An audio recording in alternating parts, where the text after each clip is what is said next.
नाँ हूँ चक्रधर साहू मोर बयस हूँ 67 वर्ष मु पंचायत हाईस्कल आदमपुर चाकरी करे आ भगीरथपुर ग्राम में बास करे चाकरी किछि दिन गत है मो आंठू दुईटी धरला टाणी धरला तेणु से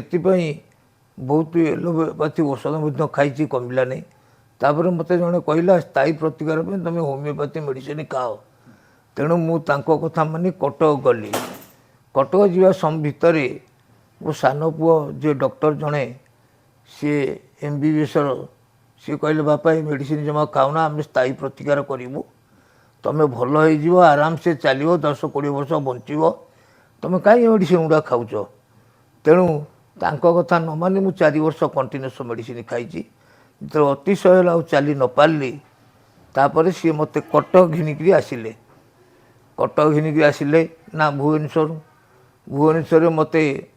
आगे केयर हॉस्पिटल को आसिलु संदीप सार व्यवहार एवं चालीचलन बहुत मत भल लगिला मुझे जब ऑपरेशन भी ताले सेठी भी आउ कौटी हेबी नाही तापरे मत जने कहला केन्द्रापड़ा जड़े अच्छा परशुराम सब डॉक्टर से इंजेक्शन द्वारा भल कर दौरान तेणु तुम सेटिकी जा मो सांग कथा मानी गली केन्द्रापड़ा पहुँची सी रिपोर्ट सब देखी कहले आउ सार हो पार नहीं मुझे बर्तमान इंजेक्शन देवी 6 मास जापर कि वर्षे जापे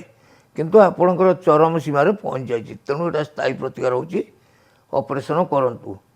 तापर सान पुओ बड़ पुओ 2 जन जाक मिसी पैसा पत्र ठीक ठाक करी मत ऑपरेशन करी 18 तारिख रे एडमिशन कले 19 तारिख मु ऑपरेशन हेली आज हूँ के तारिख तो आज 23 तारिख आज मु डिस्चार्ज हवा जाऊँगी आ भल हो सारे हेले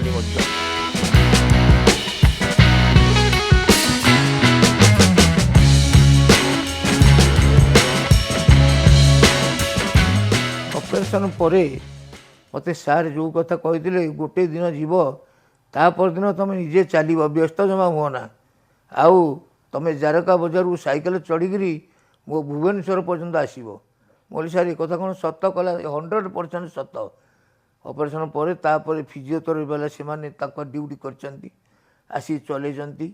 आ 2-3 दिन है वर्कर धरिक मुझे भी चलुची आउ